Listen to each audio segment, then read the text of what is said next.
দ্বিতীয়বাৰ মুখ্যমন্ত্ৰী হোৱাৰ কামনাৰে হিমন্ত বিশ্ব শৰ্মাৰ উপজাতিনত গছপুলি ৰোপণেৰে নেদেখাজনৰ ওচৰত প্ৰাৰ্থনা পৰিৱেশ কৰ্মী ঋতুৰাজ বৰুৱাৰ। আজি অসমৰ মুখ্যমন্ত্ৰী ডক্টৰ হিমন্ত বিশ্ব শৰ্মাৰ উপজাতিন।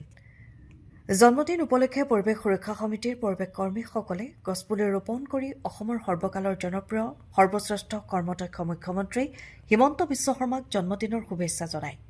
গছপুলি ৰোপণ কৰি পৰিৱেশ কৰ্মী ঋতুৰাজ বৰুৱাই অসমৰ উন্নয়নৰ স্বাৰ্থত অসমৰ সুৰক্ষাৰ স্বাৰ্থত দ্বিতীয়বাৰৰ বাবে মুখ্যমন্ত্ৰী হোৱাৰ কামনাৰে ভগৱানৰ ওচৰত প্ৰাৰ্থনা জনায়।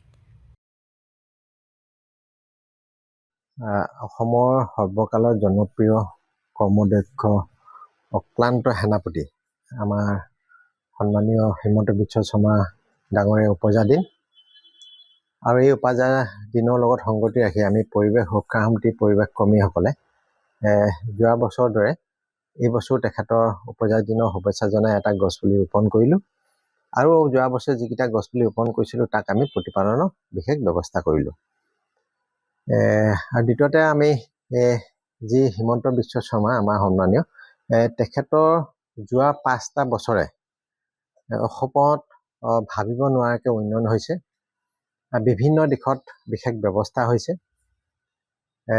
বাট পথৰ লগতে কেইবাখনো জিলাই কেইবাখনো চিকিৎসা মহাবিদ্যালয় পাবলৈ সক্ষম হৈছে।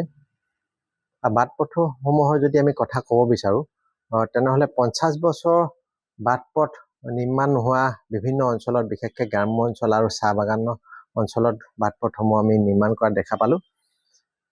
আৰু দ্বিতীয়তে বহু ইঞ্জিনিয়াৰিং কলেজো আমি দেখা পালোঁ। আৰু তাৰপিছতে তেখেতৰ আমাৰ আটাইতকৈ এটা ভাল কাম হৈছে বৰ্তমান সময়ত যে তেখেতে কাজিৰঙাত এলিভেটেড কৰিডৰ এটা দিয়াৰ বিশেষ ব্যৱস্থা কৰিছে। ইয়াৰ ব্যৱস্থাৰ ফলত কি হ'ব, আমাৰ যিসমূহ কাজিৰঙাৰ যিবোৰ বনৰীয়া জীৱ জন্তু তেখেতলোকে কোনো বাধা নোহোৱাকৈ সুৰক্ষিতভাৱে চলাচল কৰা বিশেষ ব্যৱস্থা হ'ব। গতিকে আমি এজন পৰিৱেশ কৰ্মী হিচাপে আৰু বহুত উন্নয়নৰ কাৰণে আমাৰ কাম বাকী আছে, বহুত কাম হৈছে।